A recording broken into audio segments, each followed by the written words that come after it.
श्री हरि भक्तों, तो आज हम वैशाख के महीने में पीपल सींचने की कहानी सुनेंगे।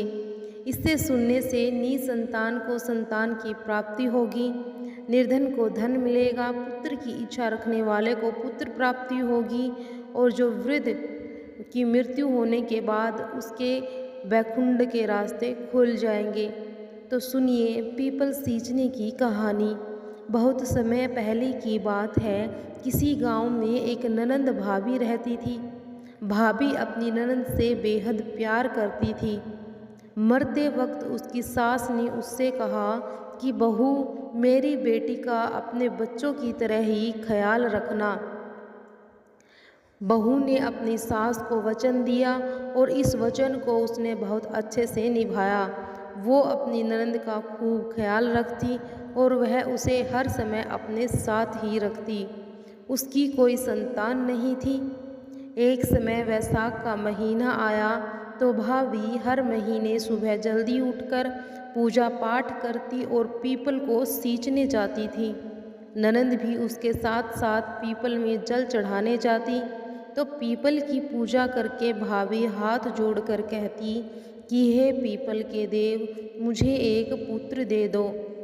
और उसकी ननंद भी हाथ जोड़कर कहती कि हे पीपल के देव, जो भाभी मांग रही है मुझे भी वही दे दो। इस तरह दोनों रोज पीपल की पूजा करके और जल चढ़ाने जाते रहते थे। देखते ही देखते वैशाख का महीना पूरा होने को आया तो पीपल के देवता दोनों ननंद भाभी की पूजा से बहुत प्रसन्न हुए। उन्होंने भाभी को पुत्र प्राप्ति का वरदान दे दिया। परंतु ननंद के लिए वह सोचने लगे कि इसको कैसे पुत्र का वरदान दे दूं, यह तो अभी कंवारी है। परंतु उसके बार बार ऐसा वरदान मांगने पर पीपल देवता ने उसे भी पुत्र रत्न का वरदान दे दिया।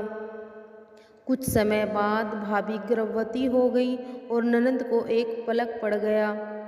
9 महीने बाद भाभी को एक पुत्र प्राप्त हुआ और ननंद को उस पलक से एक पुत्र उत्पन्न हुआ।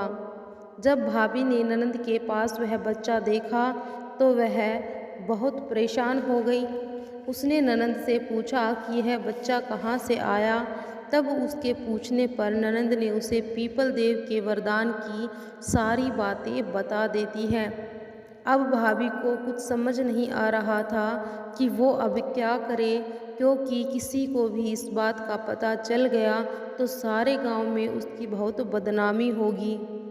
कुछ समय सोचकर भाभी बोली, तुम इसके बारे में किसी से कुछ मत कहना, मैं सबको कह दूंगी कि मुझे जुड़वा पुत्र हुए हैं। उसने यह बात अपने पति को भी नहीं बताई।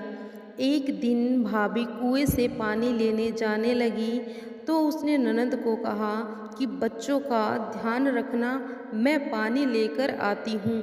तभी उसका बच्चा जोर जोर से रोने लगा तो वह उसे गोद में उठाकर उससे कहती हुई बोली कि बिना बाप के कांधे वाले, बोल तू कहाँ से आया है। यह बात वह बार बार कहती जा रही थी।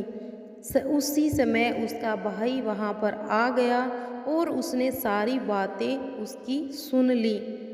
जब उसकी पत्नी पानी लेकर वापस आई तो उसने पूछा कि मेरी बहन ऐसा क्यों कह रही थी। पहले तो उसने टालने की कोशिश की, लेकिन फिर वह नाराज हो गया और बोला, देखो मुझसे कुछ मत छुपाना, जो बातें हैं वह सब मुझे बता देना। तब भाभी ने सारी बातें उसे बता दी और यह सुनकर भाई बहुत परेशान हो गया और कहने लगा, तुम क्या कह रही हो, अब हम क्या करेंगे। इस बात से मेरी बहन की बहुत बदनामी होगी और उससे कौन शादी करेगा।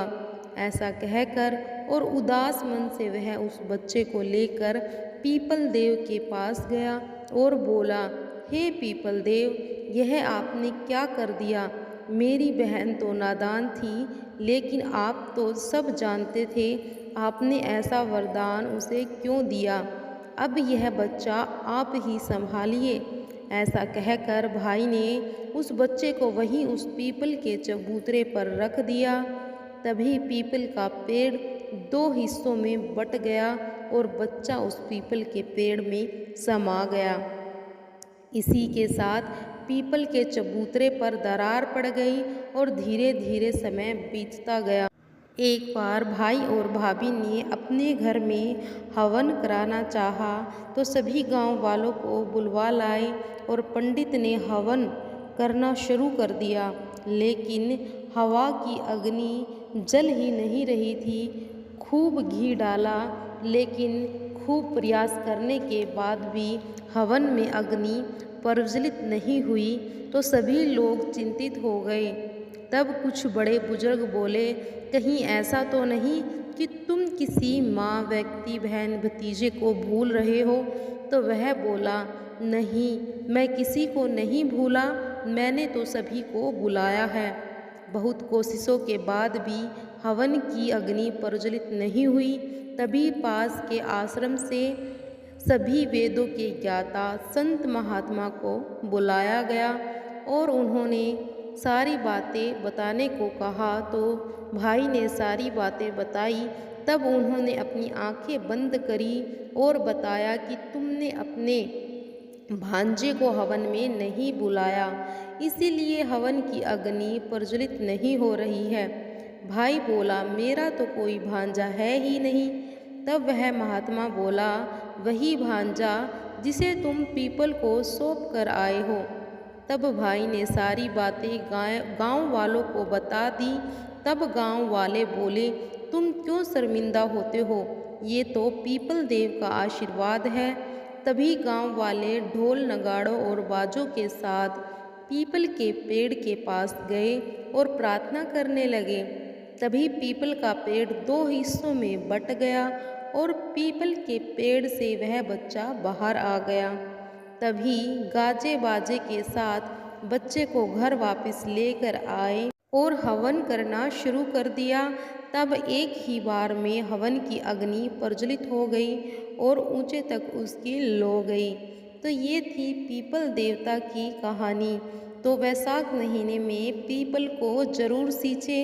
सिर्फ रविवार को छोड़कर आपको पीपल को सींचना है और अपनी हर इच्छा को पूरी कर लेना है।